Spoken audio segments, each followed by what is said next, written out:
नमस्कार, स्वागत है आप सभी का डीडी न्यूज पर। आप देख रहे हैं मिड डे प्राइम। मैं हूं ऋतु वर्मा। अगले 1 घंटे में हम बात करेंगे देश भर की बड़ी खबरों की।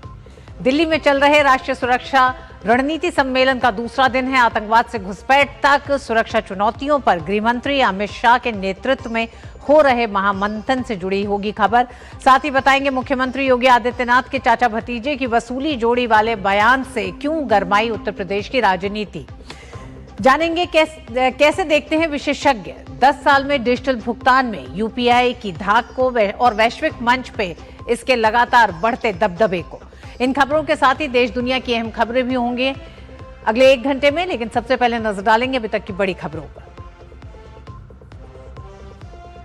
उत्तर प्रदेश में चुनाव से पहले सियासत गरमाई। सीएम योगी का पिछली सरकार में नौकरियों में भ्रष्टाचार को लेकर समाजवादी पार्टी पर तीखा प्रहार। कहा, नियुक्ति का विज्ञापन निकलते ही वसूली के लिए निकल पड़ती थी चाचा भतीजे की जोड़ी। स्कूल यूनिफॉर्म के साथ हिजाब मान्य नहीं, इलाहाबाद हाईकोर्ट का बड़ा फैसला। मुस्लिम छात्रा की हेड स्कार्फ पहनने की याचिका की खारिज। मुस्लिम धर्मगुरुओं ने जताई आपत्ति।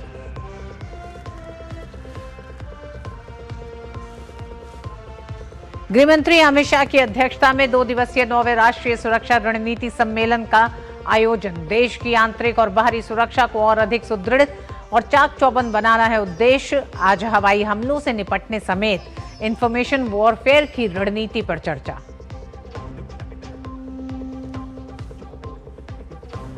डिजिटल अर्थव्यवस्था की पहचान बना यूपीआई। 10 साल में डिजिटल भुगतान में देश ही नहीं वैश्विक मंच पर भी बढ़ा दबदबा।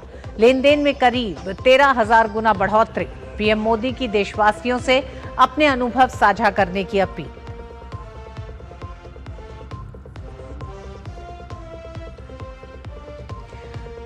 और कोलंबो टेस्ट के तीसरे दिन श्रीलंका का संघर्ष जारी।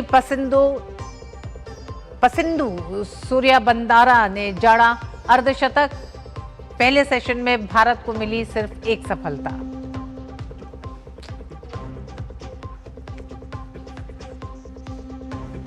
उत्तर प्रदेश में आगामी चुनाव की आहट हो चुकी है और यही वजह है कि आरोप प्रत्यारोप का दौर जारी है।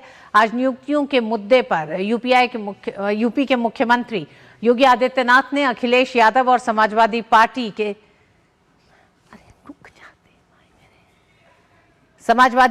के दौर पर तीखा हमला बोला है। सीएम योगी ने कहा कि 2017 से पहले भर्ती प्रक्रिया की एक ऐसी परिपाटी थी जिसमें विज्ञापन निकलते ही चाचा भतीजे की जोड़ी और पूरा खानदान वसूली के लिए प्रदेश भर में निकल पड़ता था। मुख्यमंत्री ने आरोप लगाया कि उस दौर में नौजवान नौकरी के लिए भटकता रहता था, परिणाम नहीं आता था और आखिरकार भर्ती से जुड़े मामलों में न्यायालय को स्टे लगाना पड़ता था। पानी दे दो। सीएम योगी ने कहा कि इसका सीधा नुकसान प्रदेश के युवाओं को हुआ। उनका समय और उम्र दोनों खराब हुए। समाज में ये धारणा बनने लगी कि नौकरी न मिलने की वजह से युवा किसी लायक नहीं है।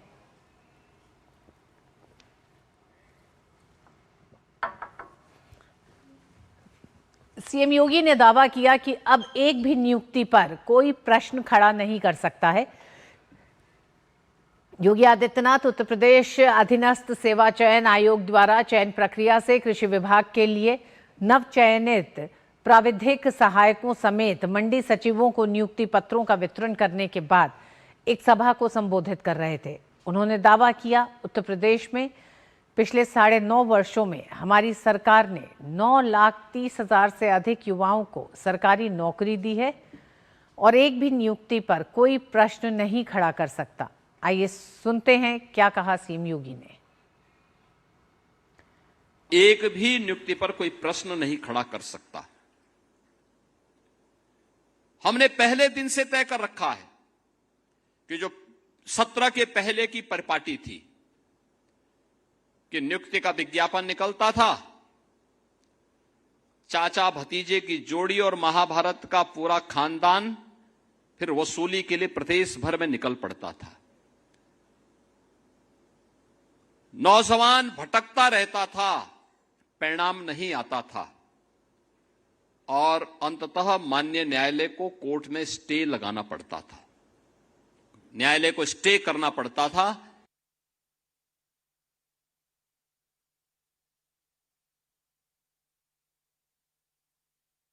हमला बोला है समाजवादी पार्टी पर कि किस तरह से पूर्ववर्ती सरकारों में और खासकर समाजवादी पार्टी में सरकारी नौकरियों की नियुक्तियों के बाद किस तरह से चाचा भतीजे के बीच सरकारी नौकरियों के विज्ञापन के बाद वसूली की जाती थी, यानी सीधा हमला कि किस तरह से नौकरियों में धांधली होती थी, नौकरियों के लिए पैसे वसूले जाते थे और ये पूरा मामला जाता था न्यायालय और उस पूरी नियुक्ति पर स्टे लग जाता था।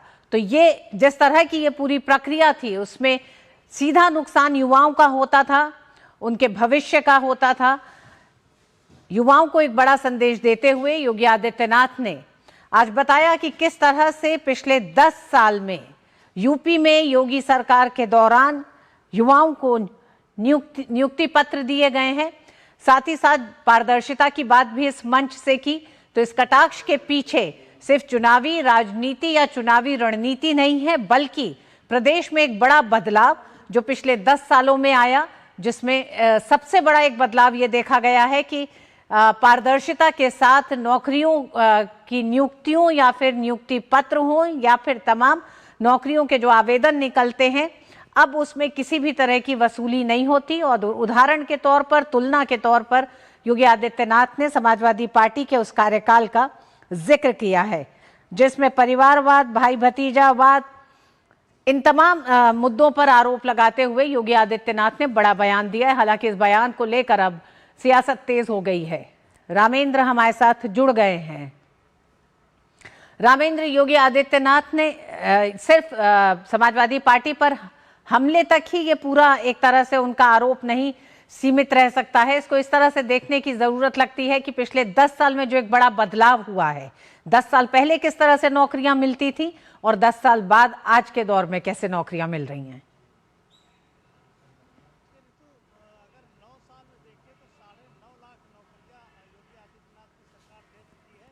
जाहिर है कि ये उपलब्धि और इसमें कोई भ्रष्टाचार के आरोप नहीं लगे हैं। वो जो बात कह रहे हैं वो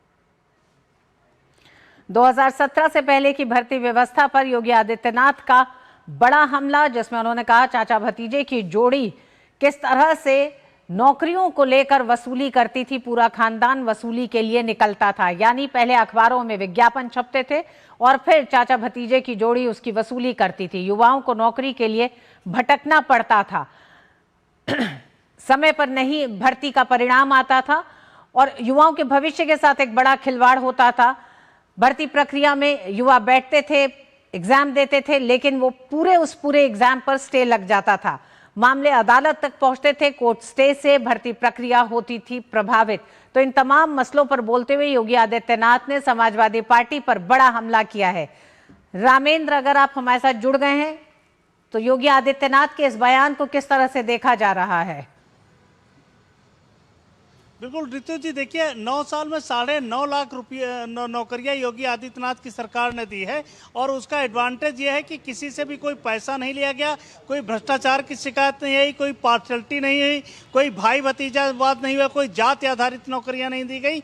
ये बात जो योगी आदित्यनाथ मंच से कह रहे हैं उसमें सच्चाई दिखती है, क्योंकि इस तरह के कोई आरोप नहीं लगे। जिन लोगों के कई लोगों से हम लोगों ने भी मुलाकात की है कि वो कहते हैं कि चाहे जिस जात के रहो, हमसे 2 पैसा नहीं पड़ा और हमारे लड़के को पुलिस में नौकरी मिल गई, हमारे लड़के को क्लर्कियल नौकरी मिल गई, दूसरे जगहों पर नौकरियां मिली है।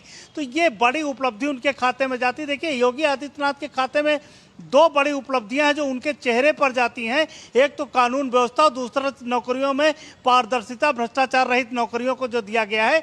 वो 2 बड़े इशूज हैं जो उनके चेहरे के साथ चलते हैं। योगी आदित्यनाथ का जैसे नाम आता है 2 बातें साफ हो जाती हैं कि इस व्यक्ति के रहने से उत्तर प्रदेश में कानून व्यवस्था सही रहेगी और नौकरियां पारदर्शिता से दी जाएंगी। तो ये जो बात वो कह रहे हैं उसमें सच्चाई है। ऋतु, रामेंद्र, हम जानते हैं समाजवादी पार्टी के नेता अखिलेश यादव किस तरह से युवाओं के मसले पर केंद्र से लेकर अपने राज्य में युवाओं के मसलों को उठा रहे हैं। ऐसे में योगी आदित्यनाथ का ये बयान उनके क्या उस पूरे खोखले दावे या जिस तरह के दावे वो युवाओं के अधिकार को लेकर कर रहे हैं उसकी पोल खोलता है? क्योंकि 5 साल तक सत्ता में रहते हुए बतौर मुख्यमंत्री युवाओं के लिए क्या किया गया है, अब इस चुनाव में ये तय होगा कि दोनों सरकारों में किस तरह से युवाओं को लेकर काम किया है। देखिए, योगी आदित्यनाथ और अखिलेश यादव की सरकार में इतना अंतर है कि मुख्यमंत्री रहते हुए जब अखिलेश यादव पंचम तल पहुंचते थे तो टीवी पर ब्रेकिंग चलता था कि मुख्यमंत्री पंचम तल पहुंचे, यानी रोज पहुंचना नहीं होता था, यदा कदा पहुंचते थे। और योगी आदित्यनाथ सरकार को पूरी तरीके से, जैसे एक हेडमास्टर पूरे स्कूल को चलाता है उस तरह सरकार को चलाते हैं।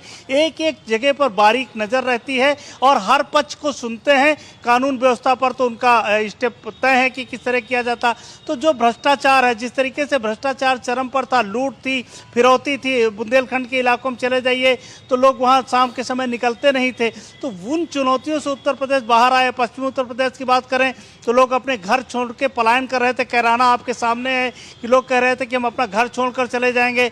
जिन लोगों ने घर छोड़ने को मजबूर किया वो कहाँ है आज, वो ऊपर पहुंच गए हैं। तो इस तरीके से तमाम कानून व्यवस्था पर और भ्रष्टाचार पर उन्होंने काम किया। और अखिलेश यादव बात चाहे युवाओं की जो कर रहे हो, लेकिन युवाओं के लिए काम नहीं किया। अगर काम किया होता तो सरकारें न जाती। आज वह ज़्यादा अवेयर हुआ, ज़्यादा जागरूक हुआ और उसकी सरकारों से अपेक्षाएं भी ज़्यादा हैं। जब आप सरकार अच्छी चलाते हो तो आपसे अपेक्षाएं बढ़ जाती हैं, इसलिए अपेक्षाओं के कारण युवा आ रहा है सरकार से ज़्यादा पाने के चक्कर में। इसका मतलब ये नहीं कि वो अखिलेश को अच्छा कह रहा है, ये बात अखिलेश को समझनी चाहिए।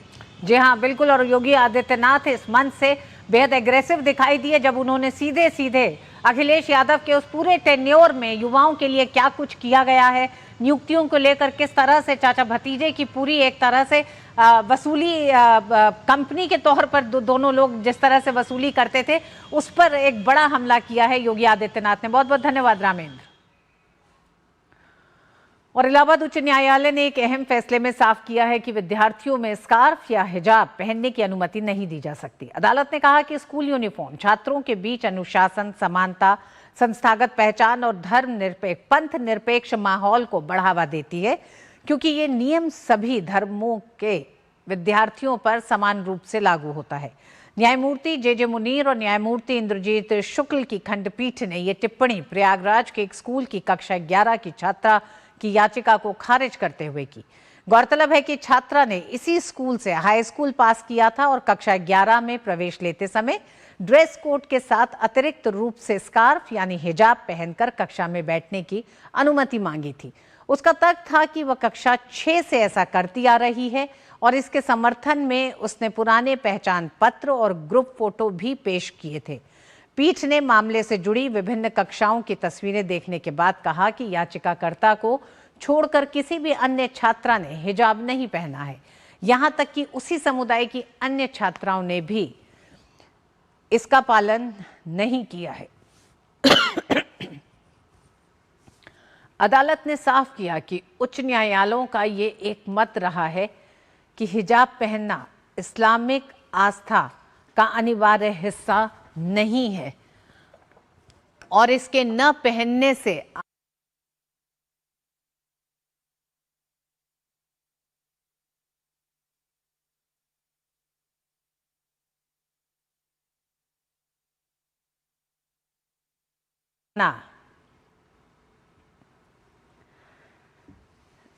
याचिका में इसे अनिवार्य धार्मिक प्रथा बताना मात्र एक दावा है। कोर्ट ने साथ ही कहा कि शिक्षण संस्थानों में ड्रेस कोड का उद्देश्य सभी बच्चों में समानता की भावना पैदा करना और एक पंथ निरपेक्ष माहौल सुनिश्चित करना है। और इलाहाबाद हाईकोर्ट के हिजाब पर फैसले के बाद अब सियासत और धर्मगुरुओं के बीच भी बहस तेज हो गई है। अदालत के फैसले पर मुस्लिम धर्मगुरुओं और अलग अलग राजनीतिक दलों की क्या राय है, फैसले को लेकर किसने समर्थन किया और किसने उठाए सवाल, आइए सुनते हैं। यदि किसी परिवार को किसी भी धर्म के हो, उनको लगता है भाई वो अपने धार्मिक पहचान या अपने धार्मिक सोच के साथ या अपने धर्म को लेके चीजें सीखना चाहते हैं, उसके अनुसार रहना चाहते हैं, तो अनुच्छेद 26 हमारा जो संविधान है उसके तहत उनका अधिकार है। ऐसे धर्म के ऐसे शिक्षा के केंद्र हैं जो अलग अलग धर्मों के संस्थाओं ने बनाया है, तो वहां जाकर पढ़ सकते हैं। लेकिन जो शिक्षा का संस्था है या जो स्कूल धर्म के आधार पे नहीं बना है, वहां तो यूनिफॉर्म और सिलेबस के आधार पे उनको पढ़ाई करनी पड़ेगी। ये तो नहीं हो सकता है कि आप कहेंगे मैं वहां पढ़ाई करना चाहती हूं लेकिन वहां के रूल्स को नहीं फॉलो करूंगी ना। इलाहाबाद हाईकोर्ट का फैसला आया है कि हिजाब इस्लाम का जरूरी हिस्सा नहीं है।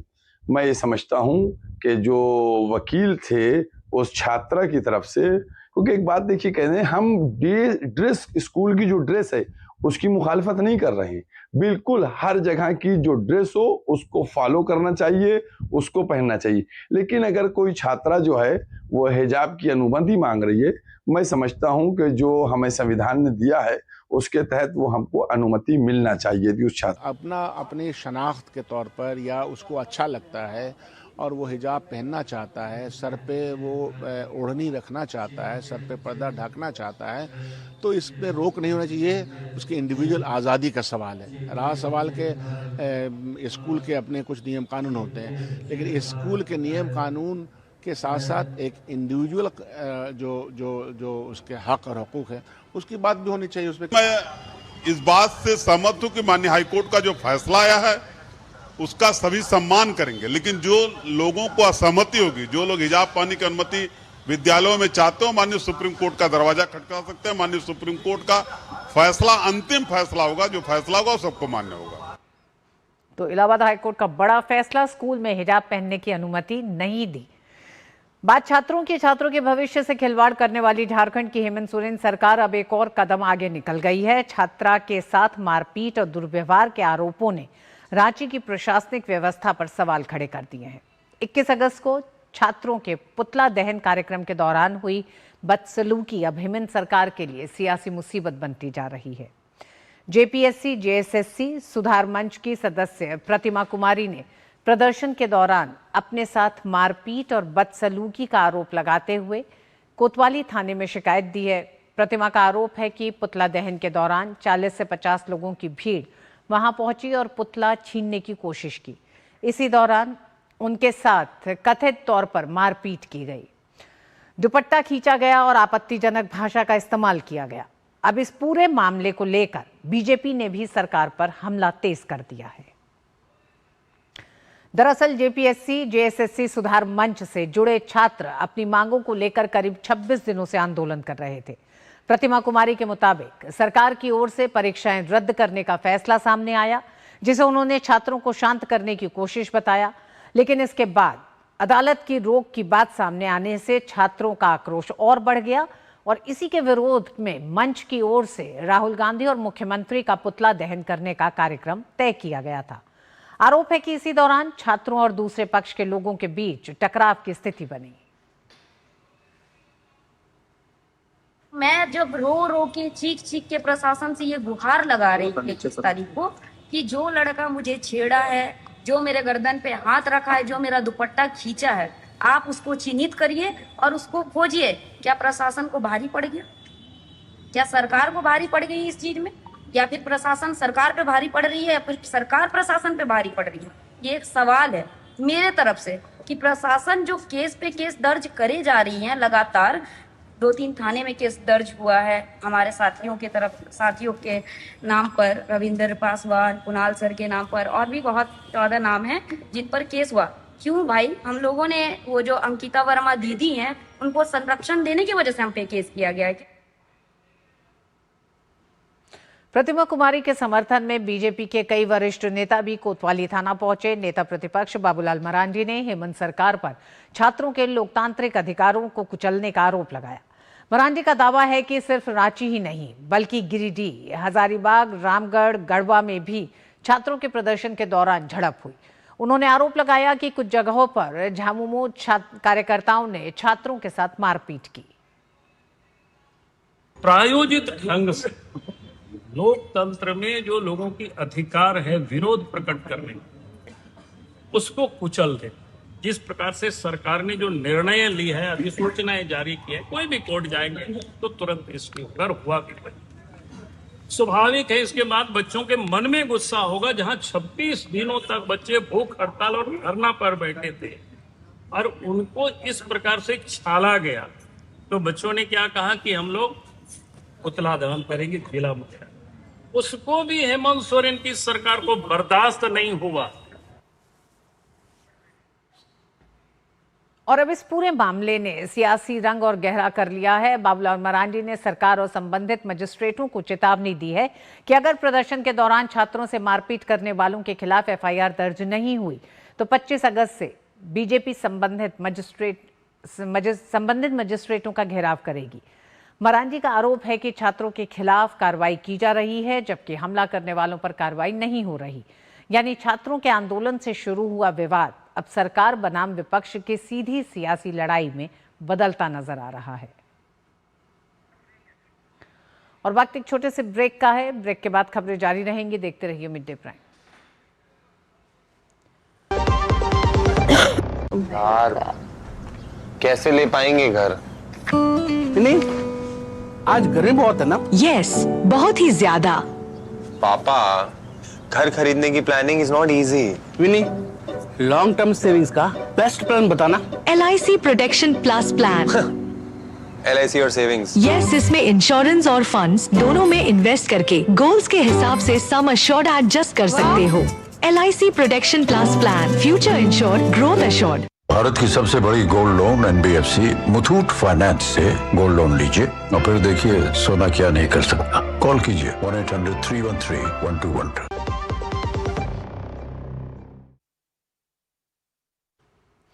केंद्रीय गृह मंत्री अमित शाह की अध्यक्षता में देश की आंतरिक और बाहरी सुरक्षा को और अधिक सुदृढ़ तथा चाक चौबंद बनाने के उद्देश्य से आयोजित 2 दिवसीय 9वें राष्ट्रीय सुरक्षा रणनीति सम्मेलन नई दिल्ली में आयोजित हो रहा है। प्रधानमंत्री नरेंद्र मोदी के विजन और निर्देशों के तहत वर्ष 2021 से हर साल हाइब्रिड फॉर्मेट में आयोजित होने वाले इस सम्मेलन में गृहमंत्री अमित शाह की अध्यक्षता में देश भर से करीब 850 अधिकारी हाइब्रिड फॉर्मेट में हिस्सा ले रहे हैं। केंद्रीय गृह राज्य मंत्री, गृह सचिव, उपराष्ट्रीय सुरक्षा सलाहकार, CAPFS और CPOs के प्रमुख दिल्ली में मौजूद हैं, जबकि राज्यों और केंद्र शासित प्रदेशों के पुलिस महानिदेशक, युवा पुलिस अधिकारी और विशेषज्ञ वर्चुअल माध्यम से जुड़े हैं। सम्मेलन के पहले दिन जहां पारंपरिक और आंतरिक सुरक्षा के कई अहम मुद्दों पर गहन मंथन हुआ, वहीं आज सम्मेलन के दूसरे और अंतिम दिन के सत्रों में पूरी तरह से उभरती हुई आधुनिक तकनीकों, नए सुरक्षा खतरों और उनके रणनीतिक समाधानों पर मुख्य फोकस रखा गया। आज के सत्र में राष्ट्रीय सुरक्षा के उन नए और जटिल आयामों पर विस्तार से चर्चा की जा रही है जो डिजिटल और तकनीकी युग में देश के लिए बड़ी चुनौती बनते जा रहे हैं। इनमें प्रमुख है सब एरियल सिस्टम, हवा से हमले की प्रणालियों से जुड़े खतरों और उनसे निपटने के उपायों, ब्लू इकोनॉमी, समुद्री अर्थव्यवस्था को सुरक्षित करने, इंफॉर्मेशन वॉरफेयर और राष्ट्रीय सुरक्षा पर इसके असर और बायोसिक्योरिटी फ्रेमवर्क की ज़रूरत। इससे पहले सम्मेलन के पहले दिन आतंकवाद, कट्टरपंथ, इंटेलिजेंस शेयरिंग, नशीले पदार्थों पर नियंत्रण, अवैध प्रवासियों की पहचान और वापसी, साइबर क्राइम तथा पाकिस्तान की प्रॉक्सी वॉर जैसी चुनौतियों पर चर्चा हुई थी। इस खबर पर नीरज सिंह हमारे साथ जुड़ गए हैं।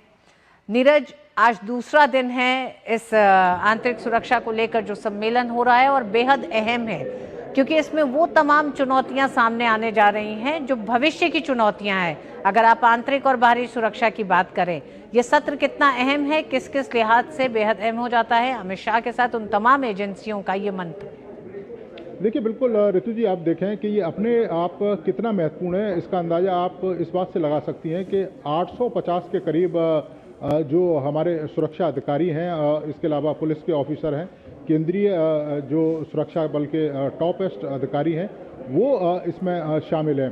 तमाम DGP इसमें शामिल हैं और केंद्रीय सुरक्षा बल के जो बड़े बड़े पदाधिकारी हैं वो इसमें शामिल हैं।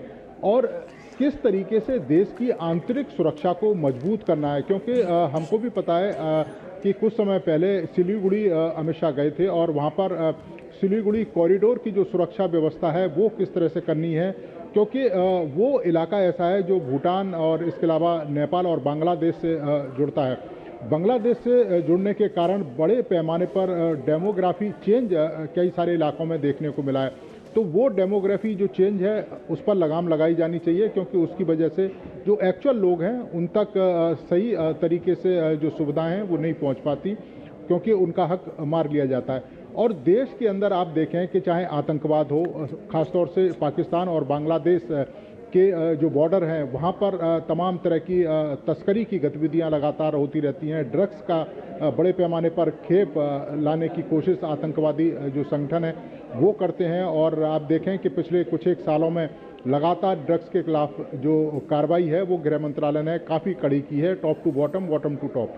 और अब ये जो सम्मेलन है इस लिहाज से भी महत्वपूर्ण हो जाता है कि किस तरीके से हमको पाकिस्तान और बांग्लादेश के पास स्थित जो अपनी सीमा है वहाँ की चौकसी किस तरह से करनी है, तस्करों पर किस तरह से जो लगाम है वो लगानी है। साइबर अपराध एक बड़ी चुनौती है। साइबर अपराध से हम किस तरीके से निपट सकते हैं, एजेंसियों के बीच समन्वय किस तरीके से हो, क्योंकि बेहतर कोऑर्डिनेशन के साथ ही आप तमाम अपराधियों पर, आतंकवादियों पर लगाम लगा सकते हैं। अगर सूचना एक डिपार्टमेंट से दूसरे डिपार्टमेंट पर तय समय के अंदर पहुंचती है तो निश्चित तौर पर ऐसी गतिविधियों पर लगाम लग सकती है।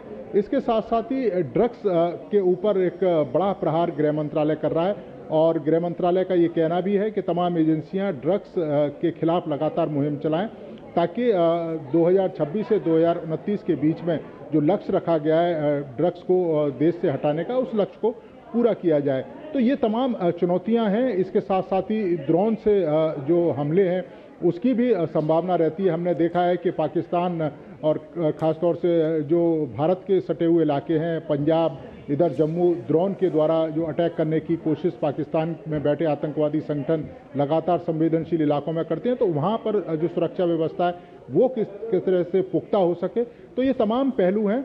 देश में जो बाहर से आतंकवाद फैलाने की कोशिश करते हैं और आंतरिक रूप से जो लोग, हमने देखा था कई बार धरने प्रदर्शनों में असामाजिक तत्व घुसकर हिंसा फैलाने की कोशिश करते हैं। तो उन तमाम चीज़ों पर किस तरह से लगाम लगाई जाए, इस 2 दिवसीय बैठक में ये तमाम रणनीति इसमें तैयार की गई है और गृह मंत्रालय की तरफ से स्पष्ट तौर से दिशा निर्देश भी दिए गए। नीरज, बायो सिक्योरिटी फ्रेमवर्क है, इंफॉर्मेशन वॉरफेयर है, ये तमाम वो बड़ी चुनौतियां हैं जो भविष्य की चुनौतियां हैं। 850 से ज्यादा अधिकारी इसमें मौजूद हैं। एक बड़ी चुनौती आंतरिक सुरक्षा और सुरक्षा के मोर्चे पर हमेशा रही इंटीग्रेशन ऑफ इंफॉर्मेशन की लेकर। इस मंच से किस तरह से उस कमी को दूर भी किया जा रहा है और इससे निपटने के और क्या नए तरीके अपनाए जाएंगे? देखिए, बिल्कुल उनसे निपटा जा रहा है। आप देखें कि तमाम अपराधियों का एक डेटाबेस है वो तैयार किया गया है और उस डेटाबेस में उन अपराधियों के बारे में तमाम जानकारी, अपराध से लेकर उनकी तमाम आपराधिक गतिविधियों की जानकारी रहती है। आप देखें कि एक अपराधी अगर एक राज्य में अपराध करता है और दूसरे राज्य में वो छुप जाता है और पुलिस को पहले उसके बारे में पता करने में तमाम तरह की परेशानियां होती थी, जानकारी जुटानी पड़ती थी। लेकिन अब मैक के द्वारा ऐसी तमाम तकनीकें हैं कि एक स्मार्टफोन के माध्यम से ये पता लगाया जा सकता है कि इस अपराधी ने कहाँ अपराध किया है, किस किस अपराध में ये संलिप्त है, क्या ये भगोड़ा है। दूसरा, आप देखें कि ब्लू इकोनॉमी की सुरक्षा की जो बात की जा रही है, हमने देखा है कि समुद्र के रास्ते आतंकवादी किस तरह से भारत के अंदर प्रवेश करके मुंबई में एक बड़ा हमला कर चुके हैं। हमने देखा है कि किस तरीके से समुद्र के माध्यम से बड़े पैमाने पर ड्रग्स है वो भारत के अंदर लाई जाती है। तो उस पर लगाम किस तरीके से लगाई जाए, इसके अलावा जो कोऑर्डिनेशन है वो किस तरीके से बेहतर हो सके।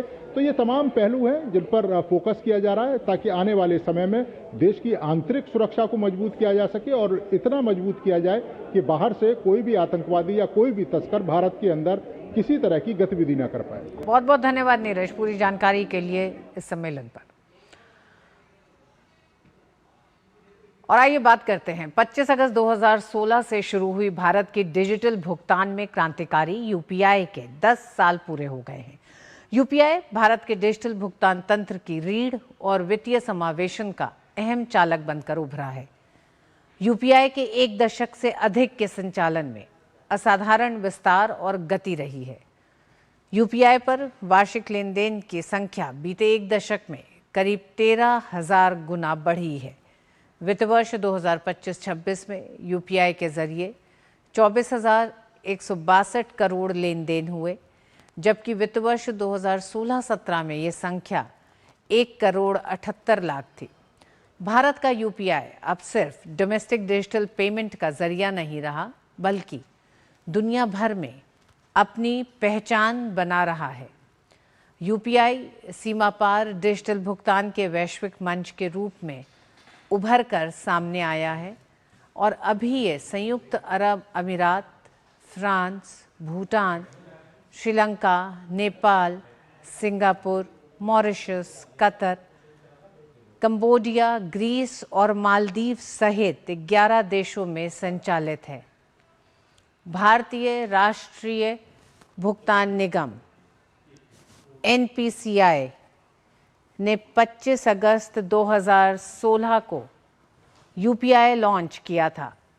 एक दशक में यूपीआई देश की डिजिटल भुगतान प्रणाली की रीढ़ बन गया है और छोटे दुकानदारों से लेकर बड़े कारोबारी लेन देन तक इसका व्यापक इस्तेमाल हो रहा है।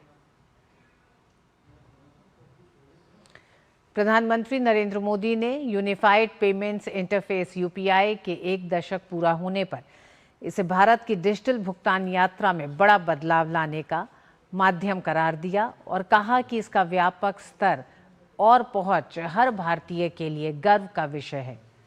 प्रधानमंत्री मोदी ने सोशल मीडिया मंच एक्स पर लिखा, एक दशक पहले यूपीआई की शुरुआत हुई थी।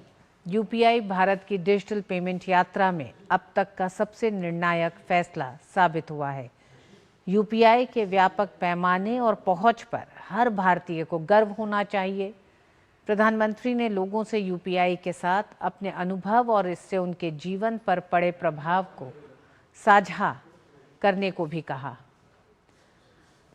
हर भुगतान के पीछे एक कहानी होती है। लाखों महिलाओं के लिए यूपीआई सिर्फ एक भुगतान मंच नहीं बल्कि सुविधा, आत्मविश्वास और सशक्तिकरण का माध्यम है। यूपीआई के 10 वर्ष पूरे होने पर सुनिए उनकी अपनी जुबानी उनकी कहानियां।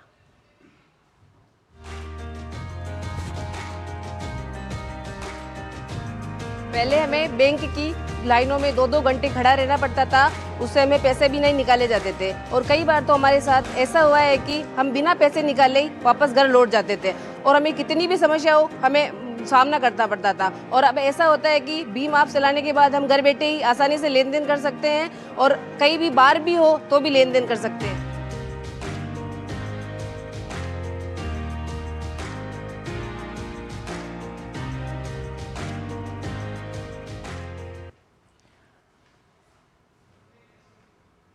भाजपा सांसद संबित पात्रा ने यूपीआई के 10 वर्ष पूरे होने को बड़ी उपलब्धि बताया।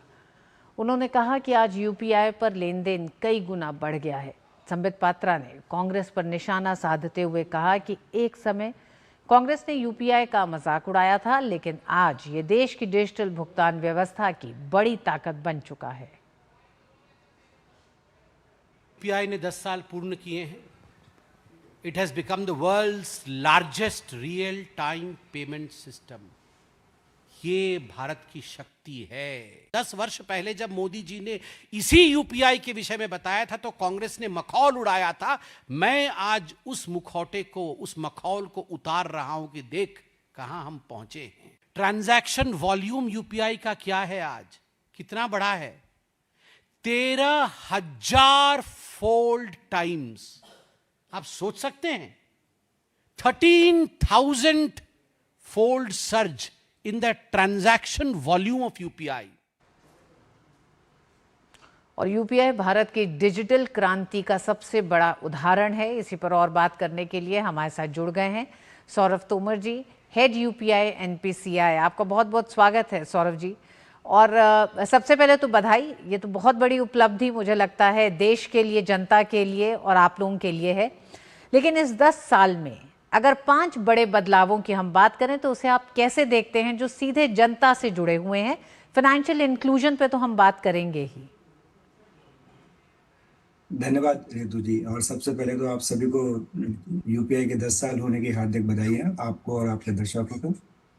आज यूपीआई के माध्यम से हमारा सारा देश इनफैक्ट हमारे कुछ लोग बाहर जाके भी पेमेंट कर सकते हैं। इसका सबसे बड़ा उदाहरण मैं अगर आपको देना चाहूँ, जो आपने अभी भी कुछ देर पहले दिखाया कि कुछ हमारी बहनें माताएं वो अब उनको लाइन में नहीं लगना पड़ता।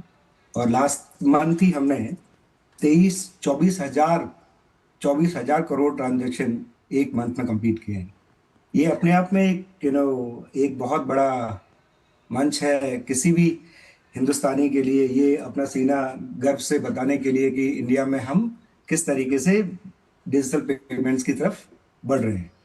थोड़ा सा मैं आपका ध्यान आकर्षित करना चाहूँगा कि 2016 में जब हमने 21 बैंकों के साथ ये जब जर्नी स्टार्ट की थी, वहाँ पे विद आरबीआई के मार्गदर्शन में और गवर्नमेंट के सपोर्ट से हमारे 21 अग्रणी बैंक इंडिया के साथ में आए और उन्होंने सिंपल, सिक्योर और बहुत ही फास्ट पेमेंट सिस्टम का ये जब ये जन्म हुआ, उस टाइम से लेके आज तक की जो जर्नी है वो काफ़ी अच्छी रही है। और इसमें 5 नहीं, मैं आपको 50 चीज़ें बता सकता हूँ, लेकिन चूंकि आपने कुछ इंपॉर्टेंट चीज़ों के बारे में बोला है तो मैं आपको थोड़ा सा बताता हूँ।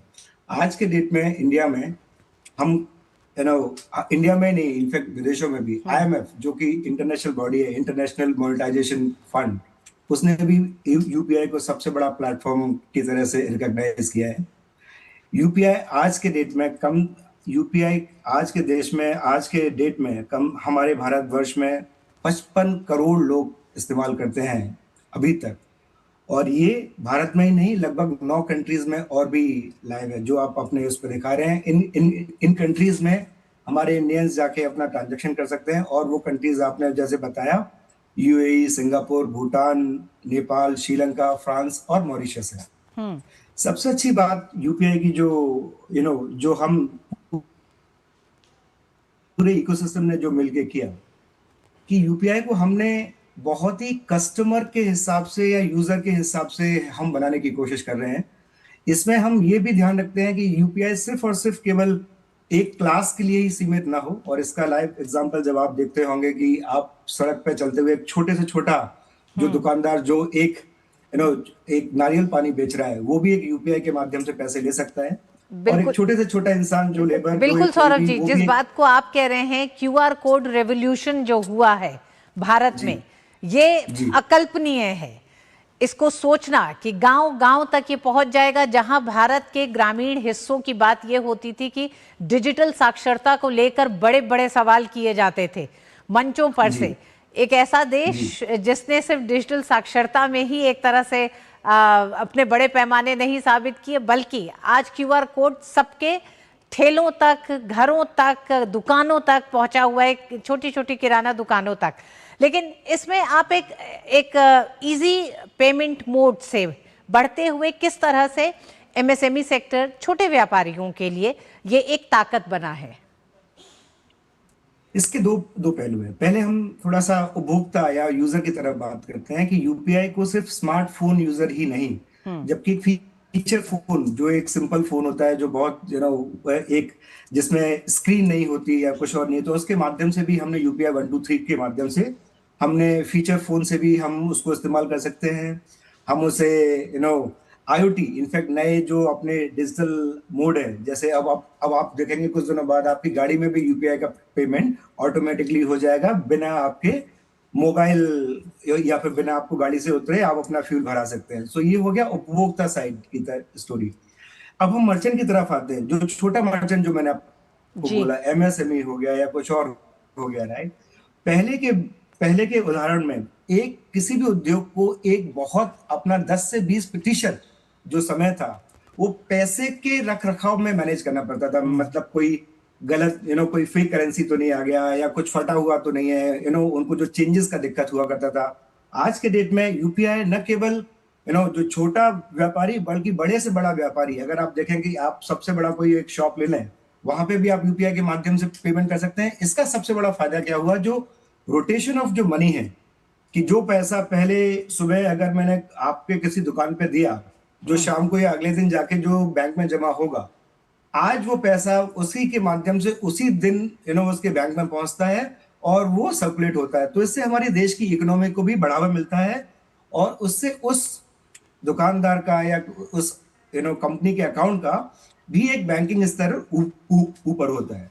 तो इसके बहुत सारे फायदे हैं। उनको रियल टाइम नोटिस मिलता है, उनको रियल टाइम अपडेट मिलता है कि उनको पैसा मिला है या नहीं मिला है। और इसमें इतनी सारे आजकल तो नए बहुत सारे नए फीचर आ गए हैं पेमेंट साइड पे, जहां पे अगर छोटा मोटा पेमेंट है तो वो एक छोटे से क्यूआर के माध्यम से या फिर किसी और जो 2 या 5 रुपए का क्यूआर का जो आता है उसके माध्यम से ले सकते हैं, और जो नोटिफिकेशंस हैं वो भी काफी लोगों को पहुंचा सकते हैं ऋतु जी। ठीक, सौरभ जी, कैशलेस इकोनॉमी की तरफ यूपीआई के कुछ बड़े कदम रहे हैं जिसकी वजह से आज भारत उस मुकाम पर पहुंचा है, लेकिन यूपीआई के साथ क्या आपको लगता है कि एक चुनौती भी ये लोगों के सामने आती रही है? क्यूआर कोड सुविधा जरूर दे रहा है, लेकिन थोड़ा सतर्क रहने की जरूरत है।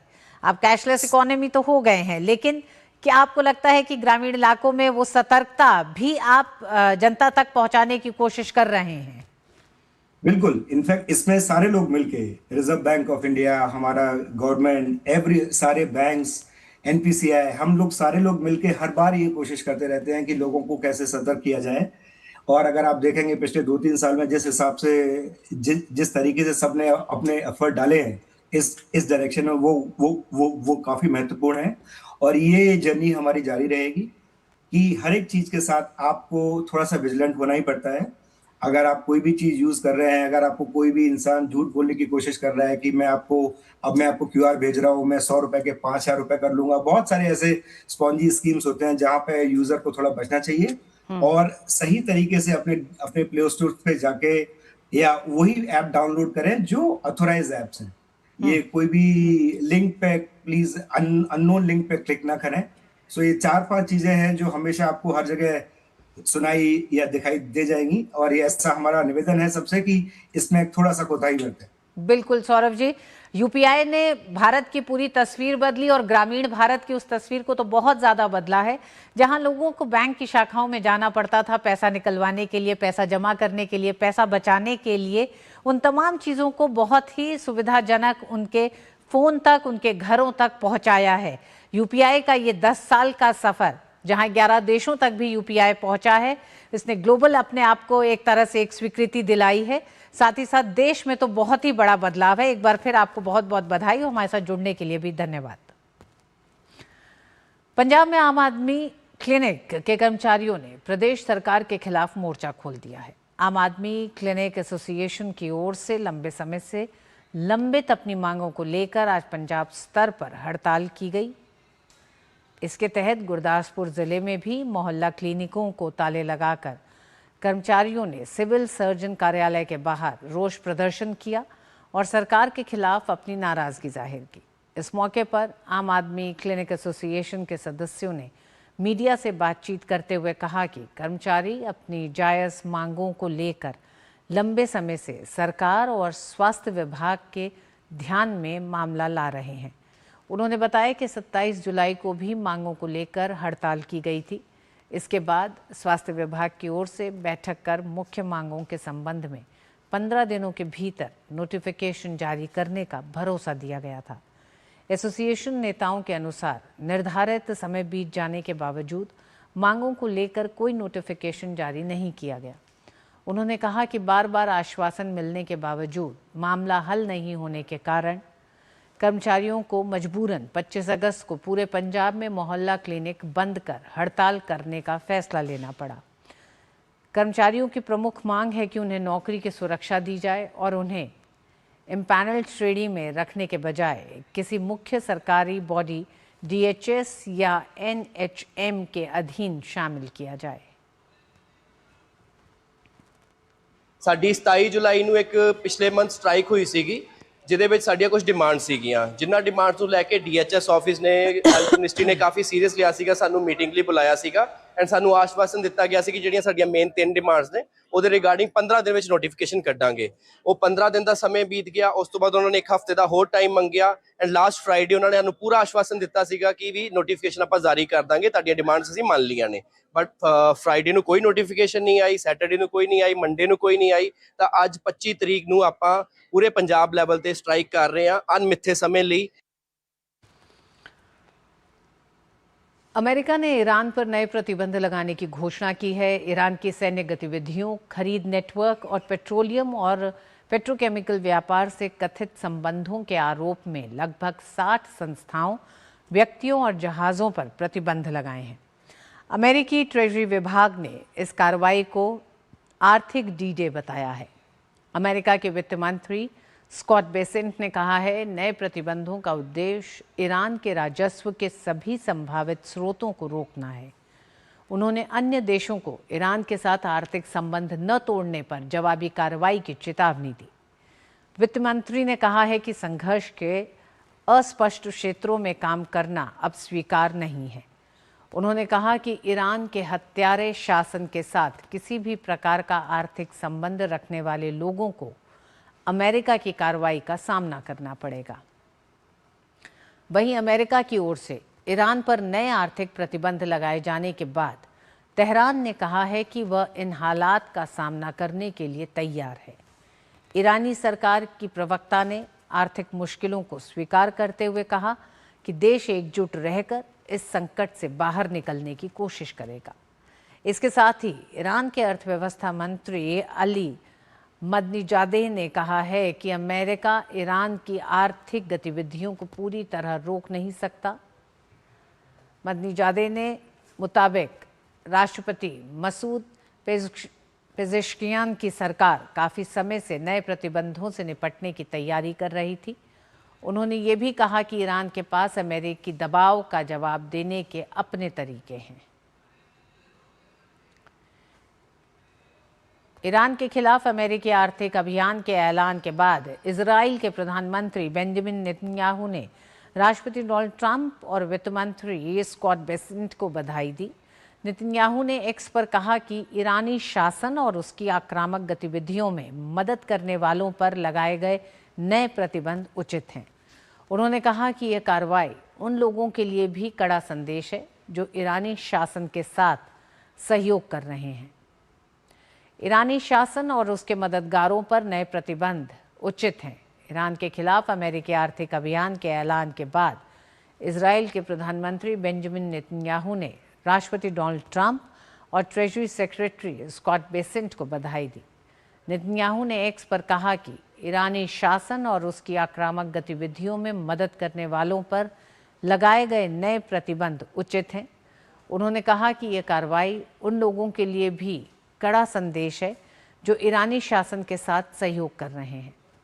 सोमवार को आयोजित संवाददाता सम्मेलन में बेसेंट ने कहा, अमेरिका की स्थिति को लेकर कोई अस्पष्टता नहीं होनी चाहिए। इस हत्यारे शासन के साथ किसी भी प्रकार का आर्थिक संबंध स्थापित करने से जिम्मेदार लोगों को अमेरिकी शक्ति के पूर्ण दायरे का सामना करना पड़ेगा। उन्होंने ये भी बताया कि राष्ट्रपति डोनाल्ड ट्रंप ईरान के साथ संबंधों को खत्म करने के लिए अलग अलग देशों के नेताओं को फ़ोन भी कर रहे हैं, जिसके परिणाम देखने को मिल रहे हैं। यूएई ने पिछले हफ्ते घोषणा की कि वह अगले आदेश तक ईरान के साथ सभी व्यापार, वाणिज्यिक आदान प्रदान और वित्तीय लेन देन को निलंबित कर रहा है।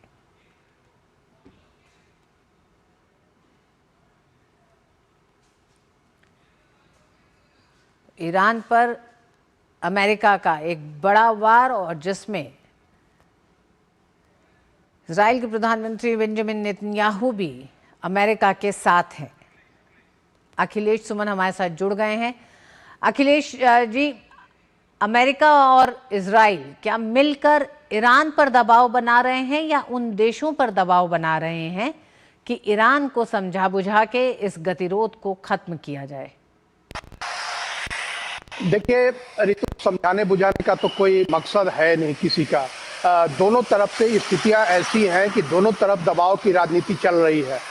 देखिए, जब डोनाल्ड ट्रंप संघर्ष में एक तरीके से उनको लगा कि संघर्ष जिस तरीके से वो उनका संघर्ष चल रहा है ईरान के खिलाफ, उसमें कामयाबी नहीं मिल रही है, तो उन्होंने उनकी तरफ से ये आया कि आर्थिक प्रतिबंध लगाए जाएंगे, आर्थिक नाकेबंदी और इकोनॉमिक आउटकास्ट जिसे वे नाम दे रहे हैं। तो ऐसी स्थिति में जो है उनका एक जवाब आया ईरान की तरफ से कि दुनिया के जो देश भी अमेरिका के करीब नजर आएंगे, उनसे दूरी नहीं बनाएंगे, उसको ईरान जो है दुश्मन देश घोषित कर देगा। उसके बाद अमेरिका ने जब घोषणा की, जो ऑपरेशन आउटकास्ट की, तो उन्होंने अब जो घोषणा की है, उन्होंने उस घोषणा में कहा है कि जो देश या जो कंपनी भी ईरान के साथ सहयोग करेगा, उस कंपनी के खिलाफ भी वो प्रतिबंध लगाएंगे। तो ये दोनों तरफ दबाव की रणनीति है। न तो ईरान ने किसी अन्य देश से बात करने की अभी तक कोशिश की है और न ही अमेरिका ने किसी अन्य देश से बात करने की कोशिश की है। ईरान ने अपनी तरफ से जो स्ट्रेट ऑफ हॉर्मुज को रोकने की सारी और अभी भी व्यवहारिक तौर पे देखेंगे तो स्ट्रेट ऑफ हॉर्मुज से बहुत सारे जहाज नहीं आ जा रहे हैं। और दूसरी तरफ जो है अमेरिका ने सभी देशों से ये तो जरूर कहा है कि हमें सहयोग करें, जैसा कि एक एक देश का नाम लेकर हो, यूरोप के भी देशों का नाम लेकर कहते हैं। उधर दक्षिण कोरिया का भी उन्होंने नाम लेकर कहा कि दक्षिण कोरिया के साथ जो है सैनिक जो मिलिट्री एक्सरसाइज होता है, मिलिट्री एक्सरसाइज को वो कम करेंगे। तो वो अपनी तरफ से सहयोग चाह रहे हैं दुनिया के अन्य देशों से, लेकिन वो भी दुनिया के किसी देश के साथ, मतलब मेरे कहने का मतलब अमेरिका भी दुनिया के किसी अन्य देश के साथ कोई परामर्श नहीं कर रहा है। तो बातचीत जो है वो पूरी तरह से तकरीबन ईरान से या अमेरिका से दुनिया से कोई बातचीत नहीं हो रही। हाँ, डोनाल्ड ट्रंप और बेंजामिन नेतन्याहू के बीच जरूर लगातार परामर्श चलता रहा है और इसीलिए डोनाल्ड ट्रंप ने जब इकोनॉमिक आउटकास्ट की घोषणा की तो बेंजामिन नेतन्याहू एकमात्र नेता है दुनिया के और सबसे पहले नेता है जिन्होंने इसका स्वागत किया और उन्होंने कहा कि ये ईरान पे इस तरह का दबाव बनाना बहुत जरूरी है। तो निश्चित तौर पे जो है संवाद की घोर कमी है ऋतु, और इस संवाद की घोर कमी में दोनों देश जो है अपने अपने टैक्टिकल पॉइंट्स को यूज करने की कोशिश कर रहे हैं। ईरान पूरे गल्फ देशों की जो वल्नरेबिलिटी है, ईरान गल्फ जो देश है, जो खाड़ी के देश है, उन्होंने अपने आप को सैनिक तौर पे बहुत मजबूत नहीं बनाया और ईरान इसका फायदा उठा रहा है। स्ट्रेट ऑफ हॉर्मुज को बंद करके ईरान दबाव बनाने की रणनीति उपस्थित कर रहा है और अमेरिका जो है वो प्रतिबंध और नाकेबंदी के माध्यम से ईरान पर दबाव बना रहा है। तो अभी यही बात चल रही है और इस बीच में जो है पाकिस्तान के जो है आसिम मुनीर गए थे वहाँ तेहरान में और तेहरान में उनकी बातचीत अभी का क्या नतीजा निकला है इसका कोई नतीजा सामने नहीं आया है। ओमान के विदेश मंत्री भी तेहरान गए हैं और वो भी तेहरान से बात करेंगे। तो निश्चित तौर पे संवाद की कमी में दोनों ही पक्ष एक दूसरे पर लगातार दबाव बना रहे हैं। बहुत बहुत धन्यवाद अखिलेश जी इस पूरी बातचीत के लिए। और भारत के दूरसंचार क्षेत्र में स्वदेशी तकनीक और नवाचार को नई दिशा देने वाले centre for development of telematics यानी C.DOT ने अपना 43वां स्थापना दिवस मनाया। इस अवसर पर केंद्रीय संचार मंत्री ज्योतिरादित्य सिंधिया ने C.DOT के क्वांटम उत्पादों और प्रदर्शनी का उद्घाटन किया और एक स्मारिका का लोकार्पण भी किया। केंद्रीय मंत्री ने कार्यक्रम में भारत के दूरसंचार भविष्य और 6G तकनीक को लेकर सरकार के विजन को रेखांकित किया। स्वदेशी दूरसंचार तकनीक के विकास और आत्मनिर्भर भारत के संकल्प को मजबूत करने वाले C.DOT के 43वें स्थापना दिवस समारोह में केंद्रीय संचार मंत्री ज्योतिरादित्य सिंधिया ने C.DOT की प्रदर्शनी का अवलोकन किया और संस्थान द्वारा विकसित नवीन क्वांटम तकनीकों के उत्पादों का उद्घाटन किया। इस दौरान उन्होंने एक स्मारिका का भी लोकार्पण किया। कार्यक्रम को संबोधित करते हुए केंद्रीय मंत्री ने कहा कि प्रयोगशाला से बाजार तक और अनुसंधान से विकास तक की यात्रा को सफल बनाते हुए C.DOT आत्मनिर्भर भारत और make in India, make for the world के विजन को साकार कर रहा है। From the 4G core to cyber security, quantum key encryption, post-quantum cryptography, from cybersecurity to protecting people's lives, disaster-resilient networks. There's no other organization that could come up with that capability apart from my own C.DOT. C.DOT का लक्ष्य अब quantum computing की दिशा में भी तेजी से कदम बढ़ाना है। संस्थान ने क्वांटम तकनीक के क्षेत्र में अपनी नई पहल शुरू कर दी है। इसी कड़ी में आज 14 क्वांटम उत्पादों का उद्घाटन किया गया। हम 6G पे काम करेंगे क्योंकि 5G का हमारा ट्रायल चल रहा है। जल्दी ही वो 5G BSNL के नेटवर्क में लगेगा। हम 6G पे काम कर रहे हैं।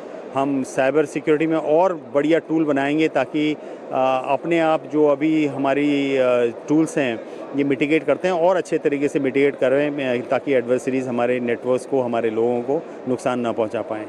और तीसरा, क्वांटम में हम और आगे बढ़ेंगे क्योंकि क्वांटम अभी नया फील्ड है। 4 दशक से अधिक की यात्रा में C. ने दूरसंचार के क्षेत्र में कई महत्वपूर्ण तकनीकी समाधान विकसित किए हैं। अब 6G स्वदेशी नेटवर्क समाधान और उभरती डिजिटल तकनीकों पर फोकस के साथ संस्थान भारत को वैश्विक तकनीकी नेतृत्व की दिशा में आगे बढ़ाने का काम कर रहा है। Chandrashekhar, DD news, Delhi. और उत्तर भारत के कई हिस्सों में झमाझम बारिश हो रही है। दिल्ली, NCR, राजस्थान, उत्तर प्रदेश, हरियाणा, उत्तराखंड के कई स्थानों में बारिश का दौर जारी है। वाराणसी में झमाझम बारिश से जहां लोगों को चिपचिपी गर्मी से राहत मिली है, वहीं दूसरी ओर सड़कों पर पानी भर गया है। लगातार बारिश के चलते लोगों को आवाजाही में परेशानी का सामना करना पड़ा। वहीं भारी बारिश के बाद देहरादून मसूरी रोड पर पानीवाला बांध के पास क्षतिग्रस्त रिटेनिंग वॉल की मरम्मत का काम जारी है। पहाड़ी क्षेत्रों में बारिश के चलते प्रशासन और स्थानीय लोगों को सतर्क रहने की सलाह दी गई है। बात अगर राजस्थान की करें तो जयपुर में बारिश के बाद मौसम सुहाना हो गया है। हालांकि कई इलाकों में जलभराव से यातायात प्रभावित हुआ है। इसके अलावा गुरुग्राम में तेज़ बारिश के बाद सड़कों पर पानी जमा होने से ट्रैफिक की रफ्तार धीमी हुई है।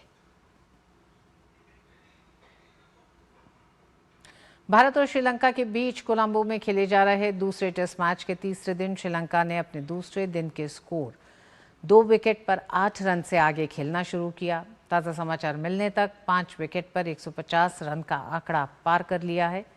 तीसरे दिन श्रीलंका का तीसरा विकेट कामिल मिशारा के रूप में गिरा, जो 19 के स्कोर पर प्रसिद्ध कृष्णा की गेंद पर आउट हुए। पसिंदु सूर्यबंदारा अर्धशतक लगाने में कामयाब रहे। श्रीलंका का चौथा विकेट प्रभात जयसूर्या के रूप में सामने आया, जिन्हें मानव सुधार ने आउट किया। इससे पहले दूसरे दिन भारत ने अपनी पहली पारी 9 विकेट पर 503 रन बनाकर घोषित कर दी। भारत की ओर से दूसरे दिन ध्रुव जुरेल ने शतक लगाया, तो वहीं ऋषभ पंत ने अर्धशतक लगाने में सफलता हासिल की। 2 मैच की टेस्ट सीरीज में भारतीय टीम 1-0 से आगे है और टीम का लक्ष्य कोलंबो टेस्ट को जीत सीरीज को 2-0 से क्लीन स्वीप करने का है। और इसी के साथ मिड डे प्राइम में आज बस इतना ही। मुझे दीजिए अनुमति। नमस्कार।